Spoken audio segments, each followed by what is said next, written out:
자, 이제 우리 기말 재고 자산을 장부에 금액을 적어줘야지 우리가 컴퓨터가 매출 원가를 산정해 줄 거라고 했는데, 자, 그런데 또 전부 다 또 창을 다 닫으시네.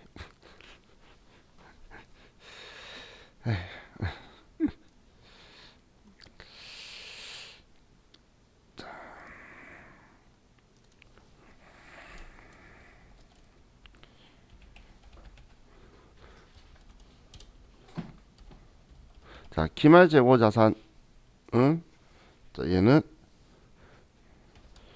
우리가 수량을 먼저 파악하고 그리고 나서 단가를 파악해서 수량의 단가를 곱하는 방식을 써요.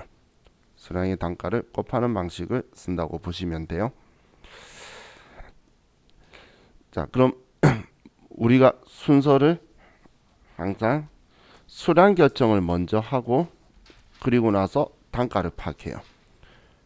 수량을 먼저 파악한다는 말은 무슨 말이냐면 개수가 몇 개인지를 먼저 산정을 정확하게 하고 그리고 나서 이제 우리 없어진 거는 없어진 걸로 처리를 다 해야 되겠죠. 그리고 실제 얼마 있는 몇 개 있는지를 한 후에 그 실제 개수에다가 한 개당 얼마짜리인지 파악을 해서 단가를 계산하는 방식을 쓸 거예요. 그래서 없어진 거에 대한 거는 단가를 내기 전에 하는 거기 때문에 꼭 이 순서대로 간다고 생각을 하시면 좋을 것 같아요. 그래서 수업도 수량 결정을 먼저 하고 단가 결정을 할 건데, 자, 먼저 재고자산 수량 결정 방법을 보면, 자, 재고자산 수량 결정 방법은 첫 번째 계속기록법이라는 게 있어요. 이 계속기록법은 다른 표현으로 장부기록법이라고도 하는데, 자, 이 장부기록법이라는 거는 우리 적혀 있는 글자에서도 느낌이 오실 건데 그냥 그 거래가 있을 때마다 장부에 그때그때 기록하는 방식이다라고 보시면 돼요.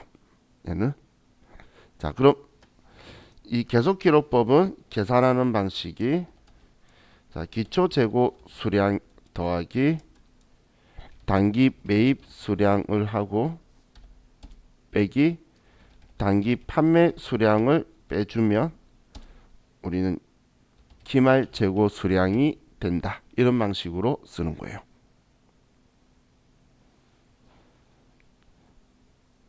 자, 그럼 지금 이 이야기가 어떤 이야기냐면 기초 재고 수량이, 자, 예를 들어서 100개가 1000개가 있었어요. 자, 그런데 올해 우리가 팔려고 매입을 2000개를 했어요. 자, 그리고 올해 우리가 팔았는데 우리가 판매한 게 1400원치를 팔았다는 거예요. 자, 그럼 우리는 재고 자산이 얼마만큼 남아 있게 되죠?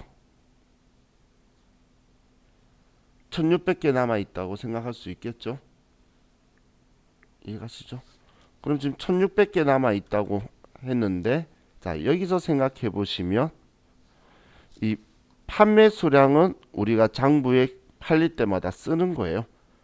그렇기 때문에 이 판매 수량은 실제 값이 되는데, 지금 이렇게 1400개를 파니까 1600개 남아 있겠지라고 우리가 그냥 계산 추정한 거지 몇 개 있는지 수를 센 게 아니죠. 방금 그냥 우리 1600개 남아 있을 거야 라고 생각했잖아. 그래서 얘는 추정값이 되는 거예요. 이런 방식으로 쓰는 게 우리 계속기록법이다라고 보시면 돼요. 그래서 이 계속기록법은 우리가 장부에 그 판매할 때마다 장부에 수량을 기록을 해놓고 나서 그럼 창고에 얼마만큼 남아 있어야 된다, 이런 방식을 쓰는 거예요. 근데 이걸 이제 우리가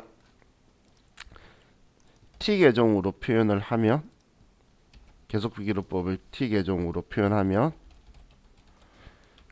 자, 이제 눈 익히셔야 되니까 제가 계속 T 계정을 보여드릴게요. 기초 재고 수량이 차변 쪽에, 기말 재고 수량이 이제 대변 쪽에 오고, 그리고 단기 매입 수량이 참여해 올 거고, 그러면 단기 판매 수량이 대변 쪽에 오게 될 거예요. 그럼 기초 재고 수량이 1000개고 단기 매입 수량이 2000개고, 그리고 우리가 단기 판매한 수량이 1400개라고 하면 기말 재고 수량이 1600개다라고 계산을 하는 거죠.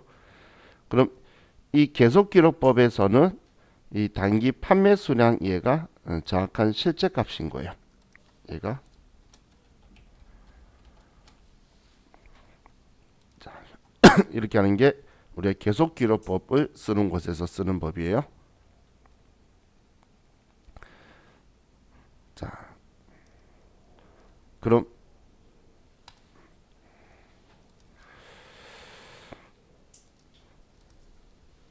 자, 이번에 실지재고 조사법을 보면, 자, 실지재고조사법은 실제 수량을 세는 방식이에요. 실제 수량을. 자, 그렇기 때문에 기초재고 수량 더하기 단기 매입 수량 빼기 단기 판매 수량을 하면 죄송해요. 기말 재고 수량을 하면 단기 판매 수량이 나온다는 방식이 실지재고조사법이에요.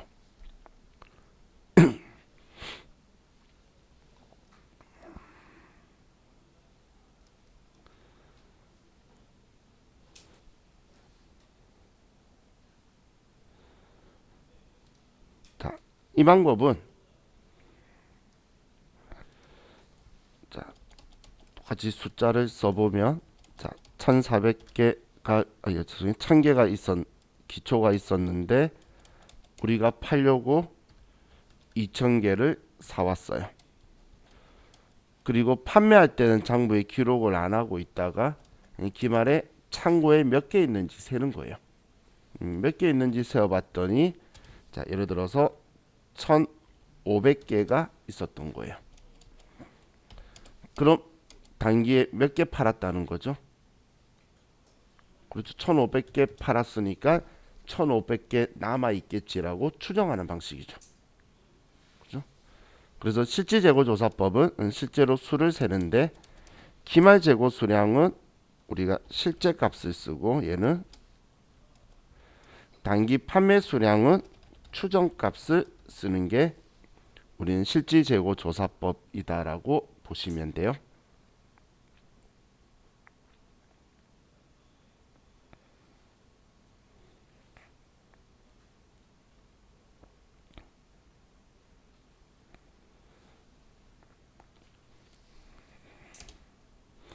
자, 그럼 이걸 T 계정으로 쓰게 되면 실질재고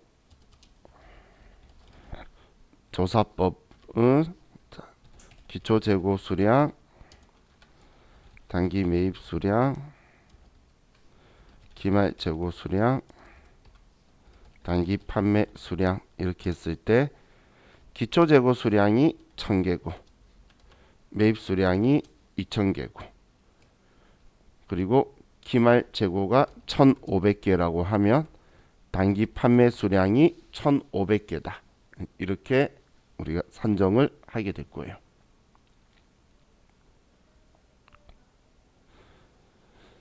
자, 그럼 지금 여기에서는 우리가 기말에 창고에 재고가 몇 개 있는지를 세는 이 기말 재고 수량이 실제 값인 거죠. 그죠?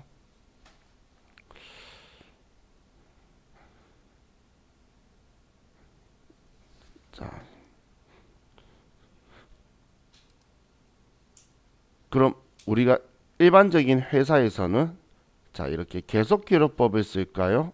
아니면 실질재고조사법을 쓸까요?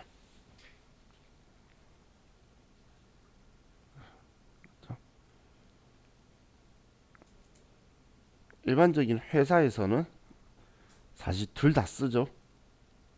평소에는 매일 재고를 못 쓰니까 평소에는 장부에 쓰다가 하루 날 잡아놓고 재고조사하잖아요. 그런 방식으로 우리는 이 두 개를 섞어서 쓸 거예요. 재고조사 하면 난리 나죠. 그죠? 왜냐면 저도 어릴 때 그 처음 들어간 회사는 좀 대기업이었는데 내 길이 아닌 것 같아서 나왔다가 다시 이제 작은 회사로 갔는데, 근데 그때 재고 조사만 하면 쓰러질 것 같았어요. IT 관련 회사였는데 재고가 있는 곳이었어요.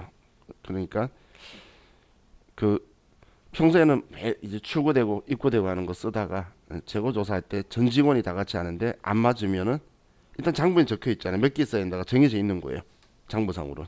그럼 안 맞으면 그때 당시에는 토요일에 근무하는 시절이었어요. 그래서 토요일에 재고 조사를 꼭 하는데 토요일 1시 2시에 맞춰야 되는데 재고 안 맞으면 집에 못 가고 전 직원이 제 얼굴만 바라보고 있고 부담되고 막 그래서 그만두려고 사직서를 써놓고 시작하고 막 그랬었어요. 근데 이 두 개를 같이 섞어서 쓰는 걸 자, 우리는 혼합법이라고 하고 다른 표현으로 병행법이라고도 해요. 병행법. 자, 그럼 이 혼합법이다, 병행법이다라고 하는 예는 자, 공식을 쓰기 전에 먼저 T 계정을 가지고 보면 자, 이 혼합법은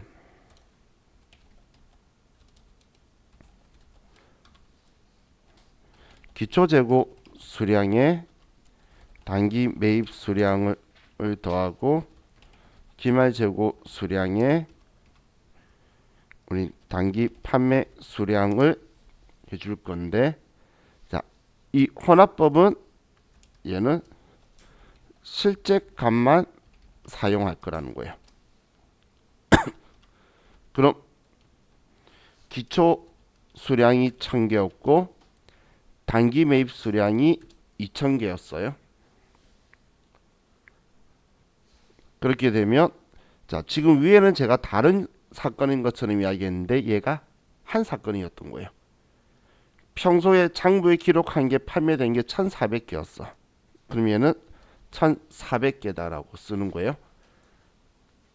그리고 우리가 실사를 해봤더니 실제 재고가 1500개인 거예요.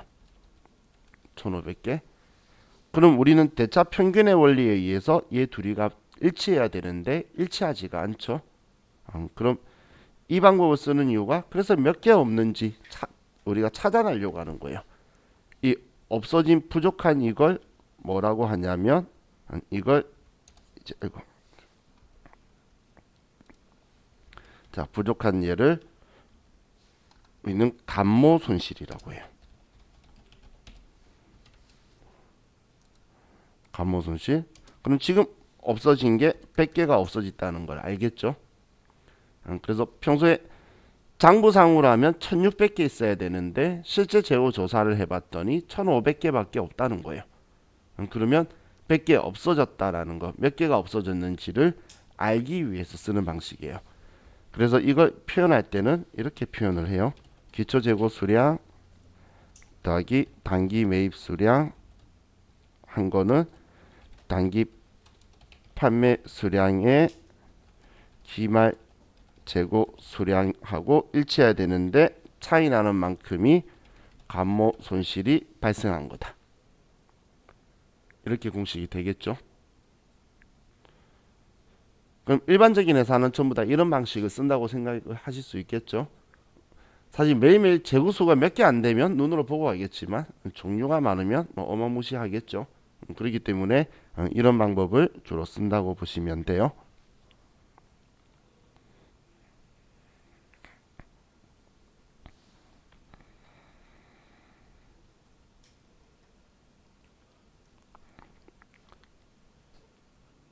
자, 그럼 지금 우리 교재에 재고자산 수량이 없어진 거를 판매됐다라고 하면 안 될 거잖아.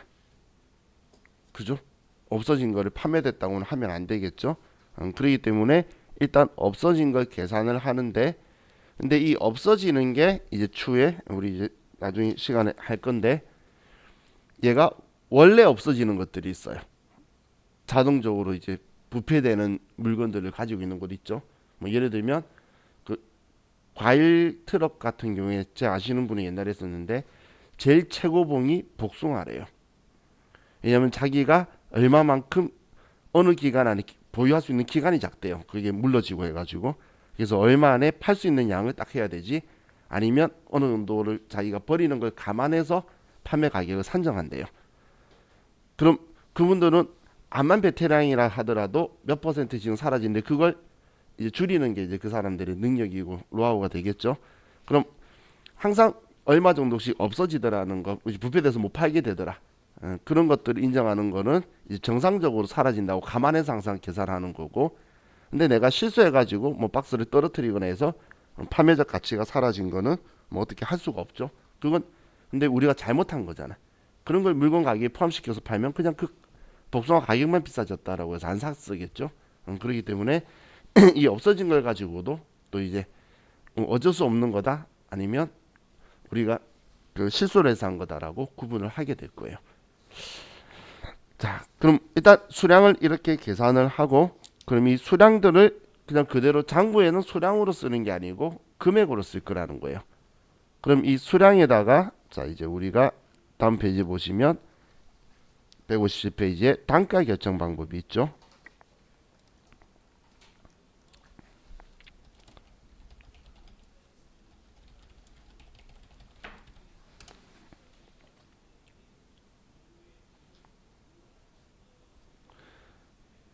자, 재고자산 단가 결정 방법은 이제 원칙은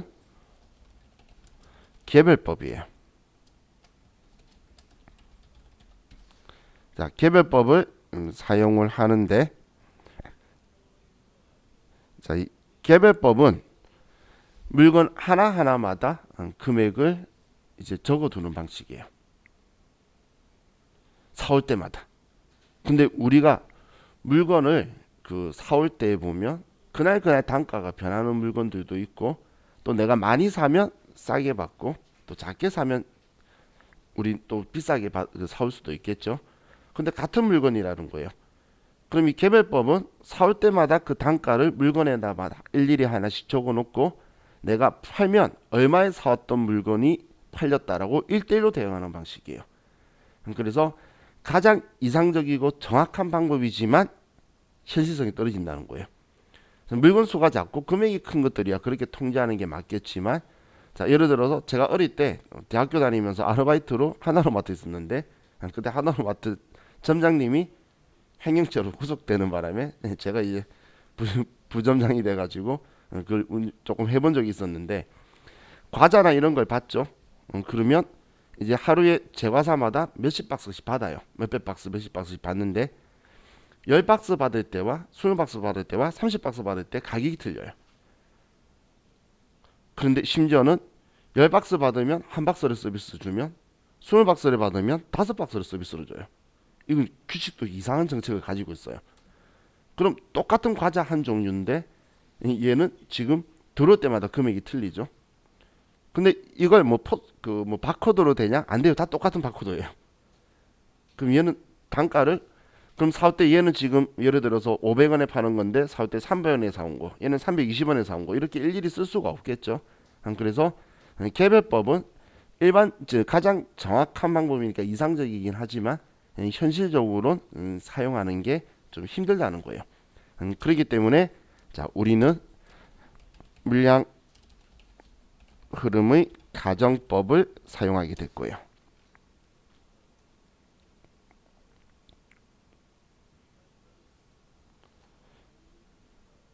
자, 우리 지금 그 비대면 하시는 분은 할 이야기 있으실 때에 카톡에다가 해주세요. 제가 마음이 불안해서 화면을 내려버릴게요. 마음이 심란해요. 우리 반처럼 다 닫으신 반이 없어서 다른 반에서 뭐라고 하는 반인데 저는 그냥 여러분들 신경 안 쓸 테니까 그냥 만약에 제가 설명하는데 이해가 안 가시면 그 우리 단체 카톡방에다 글 써주세요. 자, 그럼 물량 흐름의 가정법은 이제 종류가 자, 첫 번째 선입 선출법이라는 게 있어요.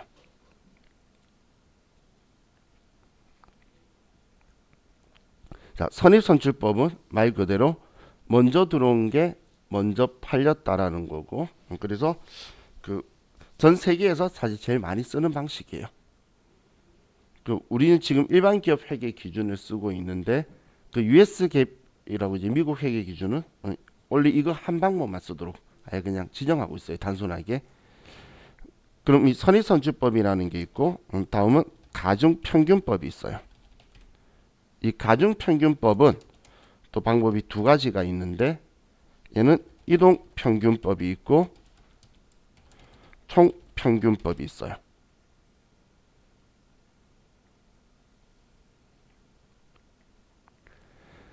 이 이동평균법, 가중평균법에 이동평균법, 총평균법이 있는데 자, 이동평균법은 우리가 앞에 수량결정 방법에서 우리가 수량결정 방법을 우리 계속기록법을 사용하는 곳에서 쓰는 평균법이고 총평균법은 수량결정 방법을 실지재고조사법을 사용하는 곳에서 사용하는 평균법이에요.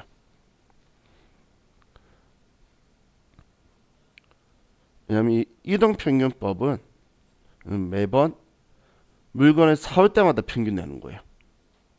사올 때마다 평균 내려면 장부에 기록이 돼 있어야지 가능하겠죠. 그런데 총평균법은 그러지 않고 그냥 기말에 한 방에 계산하는 거예요. 총 얼마치 샀지, 몇 개 샀지 이렇게 나누기 해서 n분의 1로 가는 방식이 총평균법이에요. 자, 그리고 이제 우리 후입선출법.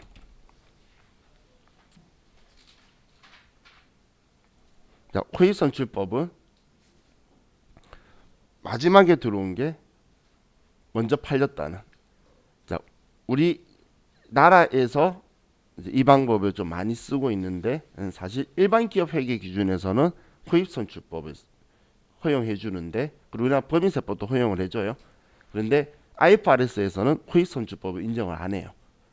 그럼 US 갭은 뭐 얘네들 다 인정 안 하고 이거 하나만 인정하고 그러면 좀 차이가 있긴 하죠. 그래서 우리는 지금 일반 기업 회계 기준을 가지고 하기 때문에 우리는 이렇게 크게 말할 때는 세 가지가 있다라고 말하고 그리고 이 평균법도 이동평균법과 총평균법으로 나눠지기 때문에 얘도 4개로 표현하면 이렇게 4개로 표현을 해주게 될 거다라고 보시면 돼요. 자, 그럼 지금 얘네들은 뭐 언제 들어온 게 언제 팔렸다 혹은 얘를 평균을 언제 낸다 이런 식으로 해서 그 평균가의 물건이 남아있다 그리고 팔렸다라고 계산하는 방식인 거예요.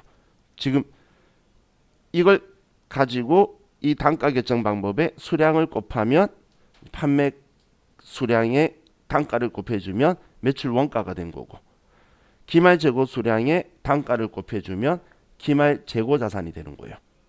그렇게 자, 예를 쓴다라고 보시면 돼요. 자, 그럼 자, 이 방법들의 특징을 가지고 보면 자, 우리 교재 선입선출법부터 보면 아래에 자, 선입선출법은 먼저 들어온 게 먼저 팔렸다는 거기 때문에 자, 이 방식의 장점으로는 자, 1번에 실제 물량 흐름에 대한 원가 흐름 과정이 유사하거나 일치한다고 적혀 있죠. 이게 무슨 말이냐면 우리가 바로바로 1대1 대응은 아니지만 왜냐면 사온 걸 바로 팔고 사온 걸 바로 파는 건 아니지만 우리가 사올 때의 물가가 상승하면 그 대응되는 원가도 팔리는 것도 팔린 거의 원가도 따라서 상승하는 효과가 나오겠죠. 그래서 그걸 물량 흐름과 원가 흐름이 유사하게 일치하다라는 거예요. 재고를 엄청 많이 가지고 있지 않는 이상은 같이 물가 상승하면 같이 상승하고 있겠죠. 그리고 두 번째 장점이 재무상태표에 기말 재고 자산이 현행 원가를 반영한다는 거예요. 그래서 기말 재고 자산이 시가에 가깝다는 건데 이 말은 먼저 사왔던 걸 팔았기 때문에 최근에 사온 거는 내가 아직 가지고 있다는 거죠. 내 장부에 있다는 거. 그래서 최근에 산 게 내가 가지고 있는 거니까 우리는 기말 재고 자산은 현행 원가를 반영한다는 거예요. 자, 그런 반면에 3번은 단점이에요. 이 단점이 지금 물건 팔았을 때에 과거에 샀던 걸 대응 원가로 쓰기 때문에 물가가 상승하고 있다면 과거에 싸게 샀던 게 나의 원가로 대응이 되게 되겠죠.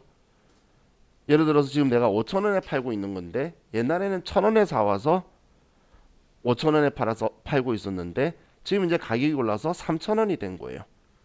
그럼 지금 상황에서는 3,000원에 사와서 5,000원에 판다고 해야 될 거를 옛날에 1,000원에 사왔던 거 대응시키니까 수입 비용 대응의 원칙이 적절하지가 않게 되고 물가가 상승한다면 이익이 높게 나오게 될 거라는 거예요. 그렇기 때문에 우리는 이 선의선출법의 단점으로 일반적으로는 그 물가가 상승을 하죠. 그럼 상승하면 옛날에 싸게 샀던 걸 대응하기 때문에 이익이 높게 나온다는 게 기업의 입장에서는 안 좋게 생각을 해요. 기업의 입장에서는 왜냐하면 이익이 높으면 세금이 많이 나오게 되겠죠. 어차피 똑같은 세금 내는 건 똑같아요. 다 팔면. 근데 기업의 입장에서는 세금을 어차피 낼 거면 같은 금액이라면 뒤늦게 내는 게 좋다는 거예요. 세율이 높아지지 않는 이상. 그걸 과세위원이라고 표현을 하는데 올해 번 것보다는 똑같이 버는 거면 차라리 내년에 벌었다고 해서 내년에 내고 싶다는 거예요. 그게 이제 기업들의 생각이기 때문에 이 부분이 선의선출법의 큰 단점으로 나와요. 하지만 내 마음대로 언제 산 걸 팔렸다고 하는 게 아니라 순서가 정해져 있죠. 그렇기 때문에 이익 조작 가능성은 가급적 낮다라는 또 장점이 있어요. 자, 이게 우리 선의선출법이에요. 그럼 다음 페이지 넘기시면 이제 가중평균법들이 적혀 있는데, 자 이동평균법이라는 건 제가 수량결정 방법을 계속기록법 사용하는 곳에서 쓰는 평균법이라고 했죠.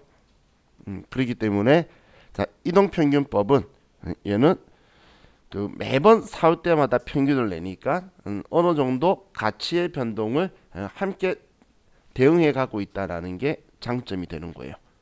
근데 단점은 사올 때마다 평균 내야 된다라는 아주 번거로운 점이 있죠.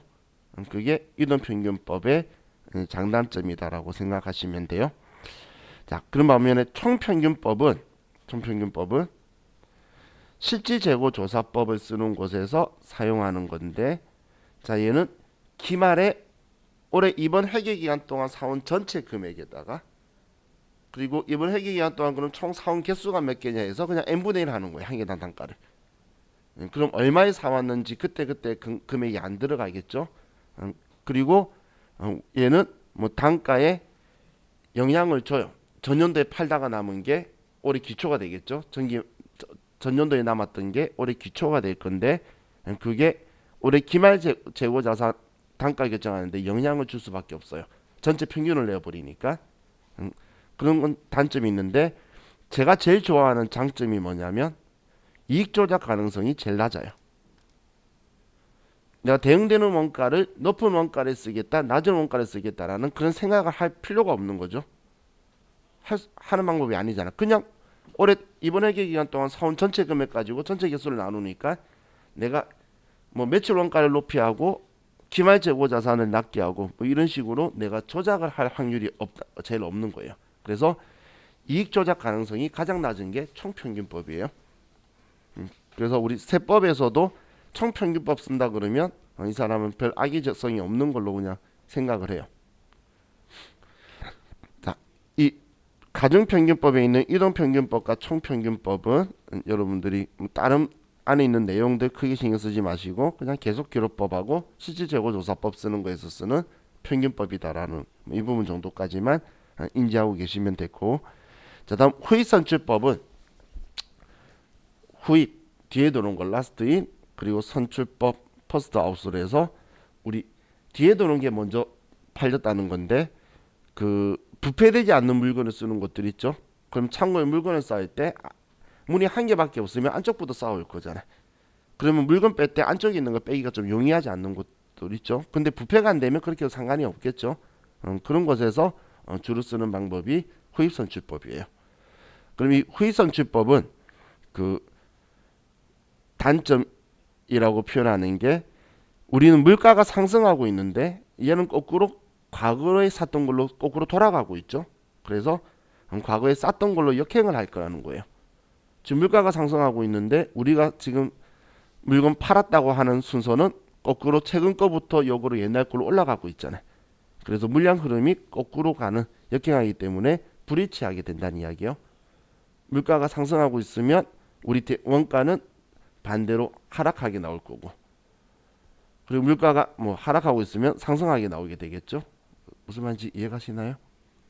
물가가 100원, 200원, 300원, 400원 이렇게 올라가고 있는데 후익선출법은 거꾸로 대원가가 400원짜리 팔고 300원짜리 팔고 200원짜리 팔고 거꾸로 가고 있다는 거예요. 뒤에 들어온 것들이 최근에 들어온 게 팔렸으니까.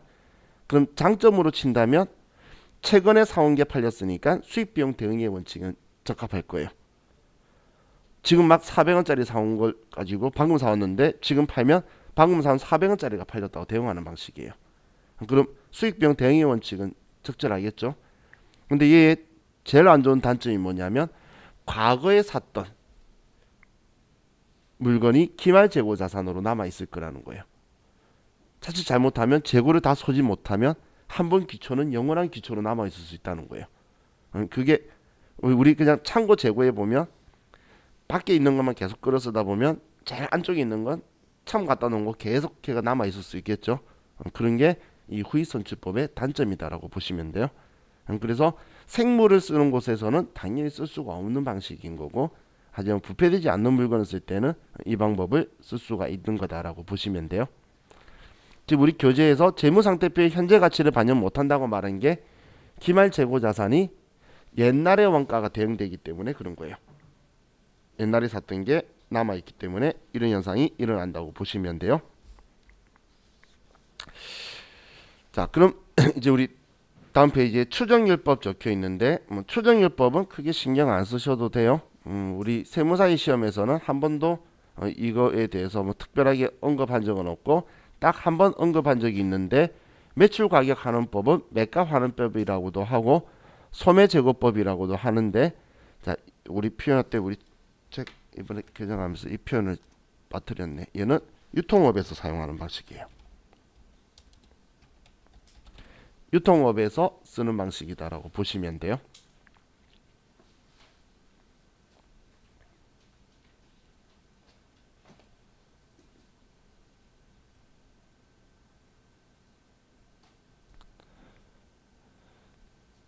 이건 유통업에서 쓰는 방식을 쓰는 건 추정율법을 쓰는 이유가 뭐냐면 얘는 재고자산의 종류가 엄청 많고 그리고 그 종류마다 전부 다 단가가 다른 것들 있죠. 그런 곳에서는 이걸 사용하는 게 좀 편리해요. 자, 어떤 건지 느낌만 가지시게 제가 대략적으로 간단히 설명을 드리면, 자 얘는 참고예요. 뭐 복습하실 때도 보실 필요 없어요. 자, 예를 들어서 우리가 뭔가를 매입을 해요. 얘가 원가가 되겠죠. 사온 가격이 매입 가격이 원가가 될 건데 내가 얘를 물건을 지금 60만 원치 사왔어요. 그럼 이 60만 원치의 물건을 모두 매출을 한다면 매출 시 우리 매출 전체 매출 시 매출액이 100만 원인 거예요. 100만 원. 그러면 이때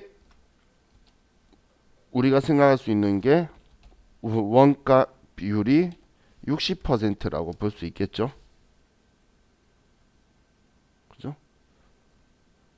그리고 나서 자 이제 기중에 이제 매출을 한 게 매출액이 예를 들어서 뭐 70만 원치를 팔았어요. 기중에 매출하면 그러면 기말 매출 가능액이 30만 원이 남게 되죠. 그죠? 이 말 이해가시나요? 그럼 30만 원이면 기말 재고 자산 얼마냐라고 했을 때 우리는 원가율이 60%니까 그러면 우리 30만 원의 60%면 18만 원이 되겠죠. 얘를 기말 재고 자산으로 그냥 금액으로 쓰는 방식이에요.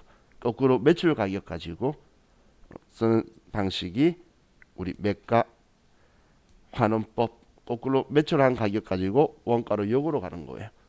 왜 이런 방식을 쓰냐면 자, 우리 편의점의 예를 들어서 편의점의 과자의 개수가 몇 개일까요? 한 번도 생각 못 해볼 만큼 종류 많죠. 뭐 건부터 전부 다 엄청 많을 거예요. 그게 하나하나마다 사올 때마다 금액이 틀려요. 내가 받을 때마다 다 다르고, 그걸 일일이 다 계산하는 건 적절하지 않고, 포스에서 단가는 되지만 1대1 대응은 안 시켜요. 그래서 지금은 이제 제가 원가율 가지고 이야기했는데, 매출 총이익률법이라는 걸 써요. 저기 편의점 같은 경우는 우리가 사온 물건을 전체 다 판다면 얼마다 그래서 몇 퍼센트를 적어놔요. 그래서 여러분들이 편의점 가면 똑같은 편의점이 두 개인데, 그런데 규모가 조금 큰 곳에 가면 그 금액이 몇십 원이 싼 것들이 있어요. 뭐 콜라라든지 이런 것들. 근데 몇십 원이 싼 곳이 규모가 커서 싼 게 아니고, 규모 크기 때문에 이익률이 높은 비브랜드 물건들이 많아요. 근데 자기들이 사온 물건 가격에 몇 퍼센트의 이윤을 붙이는 방식으로 그 가격이 포스에 산정이 되게 들어가 있기 때문에 그런 현상이 일어난다고 보시면 돼요. 그래서 이건 방금 말한 것처럼 종류가 많은 업체에서 사용하는 방식인데, 그걸 방금 말한 제가 예를 든 것도 유통업이죠. 그래서 세무사의 시험에서 등장을 한 건 그냥 지문으로 나올 때에 유통업에서 주로 사용하는 방식이다라고 지문 한 줄에 나온 적이 있어요. 그러면 그거 맞는 거구나 라고까지만 생각하시면 돼요. 자, 지금 우리 교재에 보면 제가 앞 페이지에 원가 흐름의 가정법에서 물가 상승 시 재고 자산의 크기 순서라고 이렇게 적어놨는데, 여기에서 지금 물가가 상승할 때 기말 재고 자산이라고 말하는 건 선입선출법이 옛날에 싸게 샀던 걸 팔아버리니까 최근에 비싸게 상승했으니까 최근에 비싸게 산 게 기말 재고 자산에 남아 있겠죠. 제가 이야기한 말 의미 이해가시나요? 예, 그러면 선입선출법이 제일 크고, 후입선출법은 반대로 최근에 물가 상승인데 최근에 비싸게 산 게 팔리고 과거에 싸게 샀던 게 남아 있겠죠. 후입선출법은 선입선출법과 반대로 나가니까, 그래서 이 두 개가 서로 반대가로 항상 방향으로 가고 있을 거고, 하지만 이동평균법은 그나마 평균을 내니까 우리 선입선출법하고 가깝고, 총평균법은 후입선출법보다는 낮지만 이동평균법보다는 금액이 낮게 나올 거예요. 자, 지금은 제가 이렇게 말로만 표현하는 게 우리 책 바꾸고 나서 이거 숫자 가지고 계산하는 거 알려드릴 거예요. 근데 지금 숫자 계산하는 거 해봐야 여러분들 나중에 다 잊으시고 별로 안 좋아하시더라고. 근데 시험 문제는 1년에 이 재고자산 문제는 무조건 나오는데, 지금 제가 말하고 있는 글로 나오는 게 대다수고, 1년에 계산 문제는 한 번에서 두 번. 근데 AT 시험에서는 뭐 좀 자주 등장을 해요. 그렇기 때문에 숫자 계산하는 거는 제가 그때 책 바꾸고 나서 알려드릴 테니까 그때 보시면 될 것 같아요. 자, 그럼 이제 우리 교재 165페이지로 가서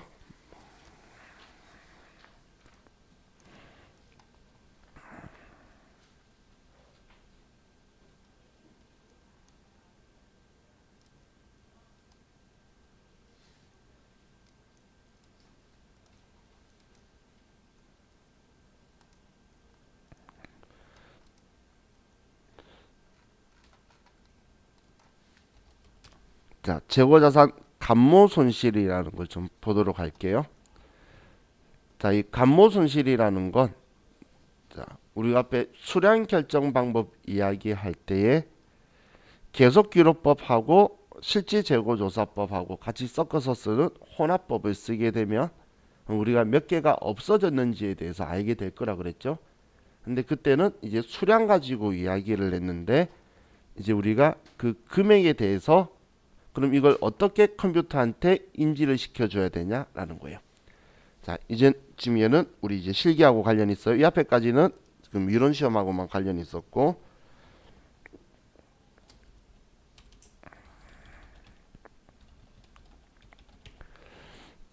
자, 그럼 이 감모 손실은 우리가 물건이 없어지게 되면 우리는 정상 감모 손실과 비정상 감모 손실로 이렇게 둘로 나누게 돼요. 정상 감모 손실과 비정상 감모 손실로 이제 둘로 나누게 되는데, 자, 정상 감모 손실이라는 건 얘는 감모 손실이 딱 재고 자산이 없어진 거예요. 이 감모 손실은 재고 자산의 감소가 발생했다는 건 없어졌다는 이야기예요. 근데 이 없어진 게 정상 감모 손실은 원가성이 있다라는 이야기고, 비정상 감모 손실은 원가성이 없다라는 이야기예요.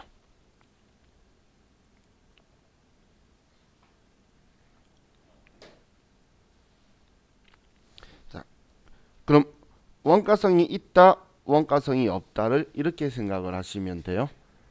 자, 우리가 여름에 만약에 뉴스를 보는데 너무 가물거나 홍수가 나서 우리 배추 농사가 다 망가졌다라고 뉴스를 보면 올해 겨울에 김장할 때 배추값이 비싸겠구나 생각을 하죠.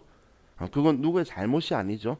근데 그 비싸단 이유는 농민도 먹고 살아야 되니까 배추 가격이 높아지는 거예요. 그럼 원가성 그 높였다는 건 원가성을 인정을 하고 우리가 비싸겠구나라고 생각하는 거예요. 그런데 만약에 TV 뉴스를 보고 있는데 배추 실은 트럭이 그냥 교통사고가 나서 배추가 땅에 나뒹구는 걸 봤어요. 그렇다고 해서 겨울에 배추값이 비싸겠구나 생각하나요? 아니죠. 이건 누군가의 과실로 인해서 일어난 거죠. 그럼 그 사람들이 책임지는 거지. 우리 소비자들한테까지 매출액에 영향을 주도록 원가성을 인정하면 안 된다는 거예요. 그런 게 비정상 감모 손실이에요.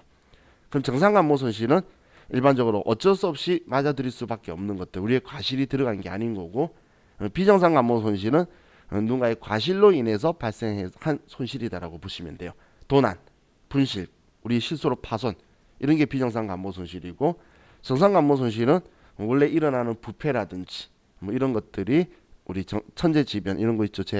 그런 게 정상 감모 손실이다라고 보시면 돼요. 그럼 지금 자산이 감소했다라고 제가 표현했죠. 그럼 자산이 감소했는데 지금 얘 없어졌는데 들어오는 게 없잖아.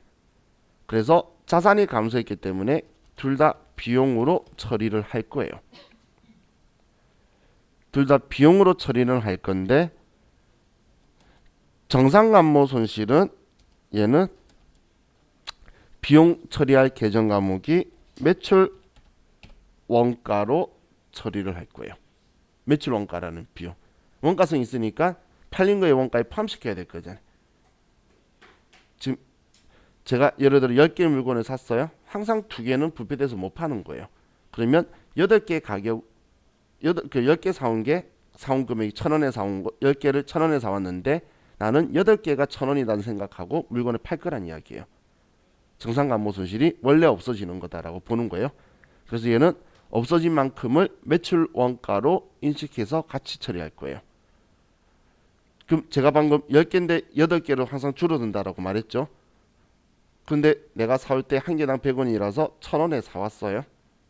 그럼 1,000원에 사왔는데 8개 팔았다고 해서 내 원가를 800원만 처리하는 건 그 200원 어디서 보상받을 거야? 나는 1,000원치 사온 거고 이제 팔린 금액에 1,000원치 사온 걸 빼서 이익을 빼줘야 되겠죠. 그래서 이걸 매출 원가로 처리할 거라고 이야기한 거예요. 그런데 비정상 감모 손실은 내가 잘못한 거죠. 그래서 얘는 우리는 영업 외 비용으로 처리할 거예요. 자, 우리 매출 원가는 얘는 영업 비용이에요. 얘는 영업 외 비용이 처리할 거고.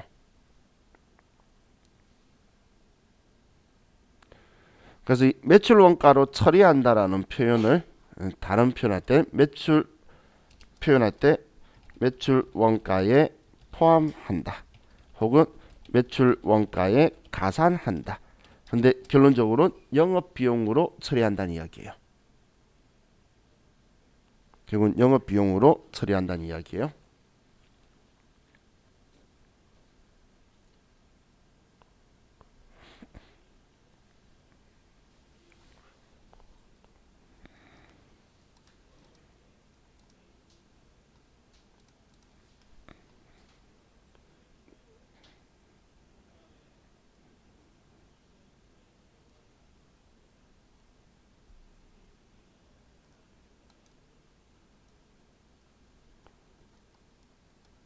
자, 그럼 매출 원가로 처리한다라는 건, 자, 분계를 보면, 자, 우리가 분계할 때 재고 자산이 없어졌으면 대변에 재고 자산 없어진 만큼 장부에도 줄여줘야 되겠죠. 그죠? 그럼 얼마만큼 없어졌다라고 쓸 거고, 자, 그리고 차변에는 우리는 매출 원가라는 비용 계정 과목을 쓸 거예요.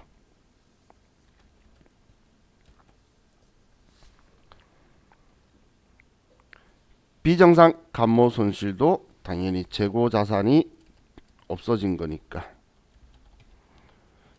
얼마 없어졌다라고 하고, 자, 이때 쓰는 계정 과목이 뭐냐면 재고 자산 감모 손실이라는 계정 과목을 사용할 거예요.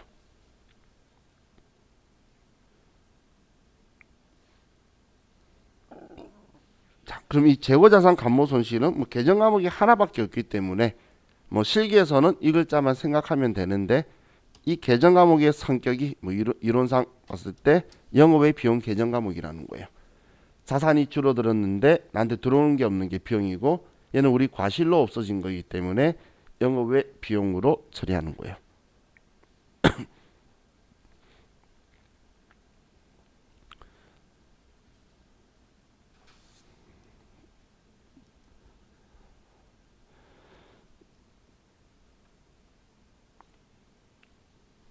그럼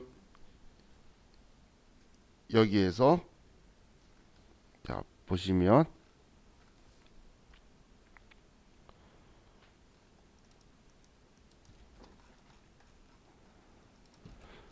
자 T 계정으로 금액을 가지고 T 계정을 하면 기초 재고액이 되는 거고, 수량이 금액으로 된 거니까. 그리고 단기 매입액이 되는 거고, 기말 재고액이고, 얘가 매출 원가가 되는 거예요. 원가.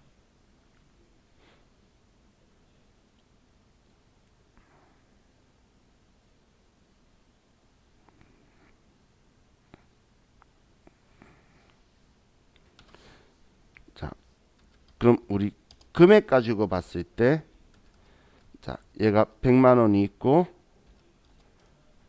얘가 200만 원이에요. 200만 원. 자, 그럼 기말 재고 자산이 예를 들어서 1,400만 원, 140만 원치가 있다 볼게요. 그러면 매출 원가가 얼마가 되죠? 얘는 160만 원이 되겠죠? 그러면 이 분계를 기말에 한 번에 대변의 재고 자산 160만 원, 차변의 매출 원가 160만 원. 상품이면 상품 매출 원가, 제품이면 제품 매출 원가, 이렇게 분계가 될 거란 이야기예요. 이렇게.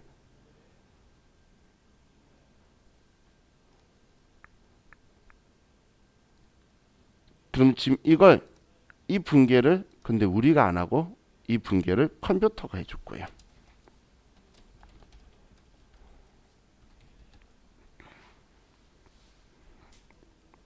자, 이건 여러분들이 원리를 알아야 뒤를 알기 때문에, 자, 이거 하나 보여드릴게요.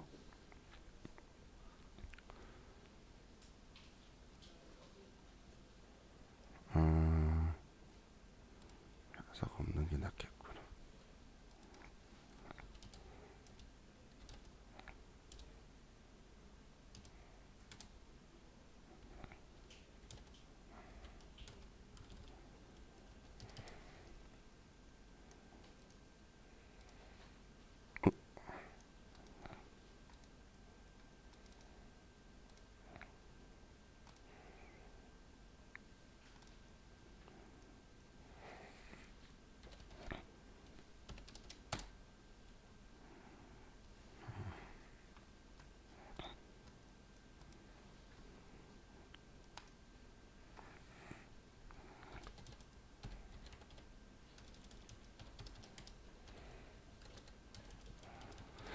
자,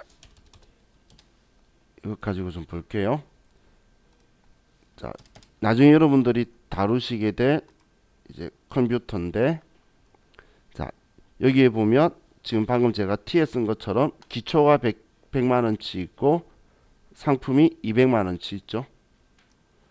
그러면 우리가 지금 이 여러분 써보지도 않은 전표를 제가 계속 보여드리고는 있는데 12월 31일 날 보면 아무 전표가 없어요. 지금 기말에. 근데 우리가 남아있는 게 140만 원이면 나중에 여러분들이 해줄 일이 뭐냐면 여기에 140만 원이라고 여러분이 써줄 거예요. 나중에 이 금액을 써줄 거라는 거예요. 그래서 앞에 우리 미착품하고 이런 것도 공부한 거예요. 그런 것도 하고 빼서. 근데 이걸 쓰고 나니까 컴퓨터가 그럼 나머지 160만 원치 팔렸다고 상품 매출 원가라 보고 있죠. 지금 내가 남은 거 빼니까 보고 있잖아.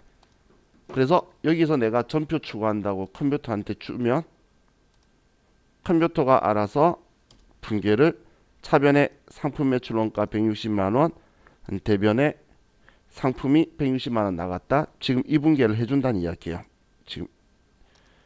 지금 있는 이 분계를 이제 지금 저는 재고 자산이라고 썼는데 상품이면 상품으로, 매출 원가는 상품이면 상품 매출 원가, 그리고 제품이면 제품 매출 원가로 컴퓨터가 이렇게 분계해 줄 거라는 거예요. 자, 그래서 컴퓨터에 지금 우리가 기말 재고 자산 공부하는 이유가 매출 원가 처리하려고 한다는 게 지금 이거 구하려고 하는 거예요. 지금 이걸 우리가 써줘야 아는 거지. 내가 지금 얘를 하나도 안 쓰면 하나도 없다라고 되니까 컴퓨터가 300만 원치 팔았구나라고 보고 있는 거예요.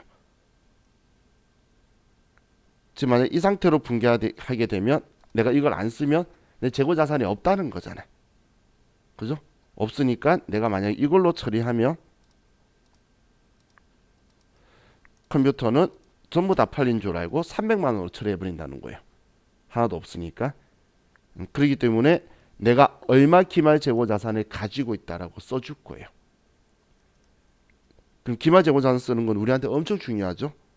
왜냐면 이걸 가지고 우리는 이익을 낼 때 손익계산서에 매출 원가가 갈 거예요. 우리 손익계산서가 매출액에서 매출 원가가 되는데 이 매출 원가가 얘 매출 원가 되는 거잖아. 지금 얘 손익계산서죠. 매출액에서 매출 원가 빼면 매출 총이익, 판관비 빼면 영업이익, 이렇게 순서대로 가는 손익계산서 형태인데 여기에 매출 원가를 지금 여러분들이 기말에 얼마 남아 있다고 써주는 거에 따라서 매출 원가로 분계해 주는 거예요. 자, 우리 이번 시간에 이거 좀 기억하시고, 이것 때문에 지금 우리가 이제 분계를 해야 되는 것과 안 해도 되는 게 생길 거니까 이 원리만 기억을 해두세요. 기말에 얼마 있다고 써주면 그걸 뺀 나머지는 컴퓨터가 매출 원가로 분계해 줄라더라. 그것만 기억하시면 돼요. 자, 우리 쉬었다 합시다.